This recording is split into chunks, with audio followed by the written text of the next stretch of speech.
বর্গমূল অতি সহজে কিভাবে শর্টকাট ট্রিকের সাহায্যে করা যায় তা তোমাদের সামনে আমি তুলে ধরবো।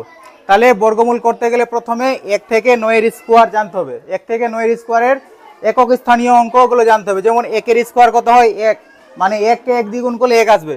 2 এর স্কোয়ার মানে 4, 2 কে 2 দিয়ে গুণ করলে 4। 3 এর স্কোয়ার 9, 4 এর স্কোয়ার 16, 16 আমরা কি করব একক স্থানীয় অঙ্ক নিব মানে 6 নিব। 5 এর স্কোয়ার 25, 25 এর আমরা কি করব 5 নিব।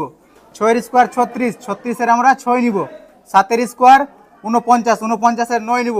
8 এর স্কোয়ার 64, 64 এর আমরা কি করব 4 নিব। আর 9 এর স্কোয়ার 81 1 নিব।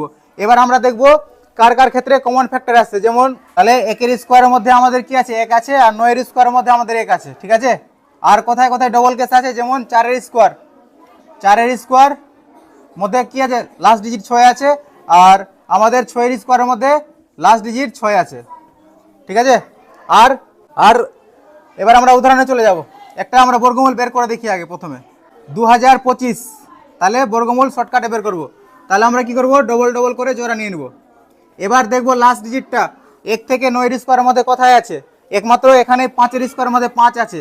এবার আমরা এখানে 5 নিব। এবার আমরা 20টাকে দেখব যে কার কার স্কোয়ারের মধ্যে পড়ে। 20টা 4 এর স্কোয়ার, 4 এর স্কোয়ার মানে কি 16, 4 এর স্কোয়ার মানে 16, আর 5 এর স্কোয়ার 25, এর মাঝখানে কোনো জায়গায় 20টা আছে। এবার যখন আমাদের একটা কেস চলে আসবে সবসময় আমরা ছোট সংখ্যাটা নিব 4, তাহলে 4 আর 5 45, তাহলে 2025-এর বর্গমূল কত হবে 45, সঠিক অ্যান্সার হবে আমাদের 45। এবার আরেকটা দেখবো আমরা একটু বড় নিয়ে দেখি 17 161। আবার কি করব আমরা ডবল করে মাত্রা নিব, তারপরে 3টা রেখে দেবো। তাহলে 1 কার কার মধ্যে আসছে 1 এর স্কোয়ারের মধ্যে 1 আছে, আরেকটা আছে 9 এর স্কোয়ারের মধ্যে 1, ঠিক আছে। এবার আমরা দেখব 171 কার কার স্কোয়ারের মধ্যে পড়ে।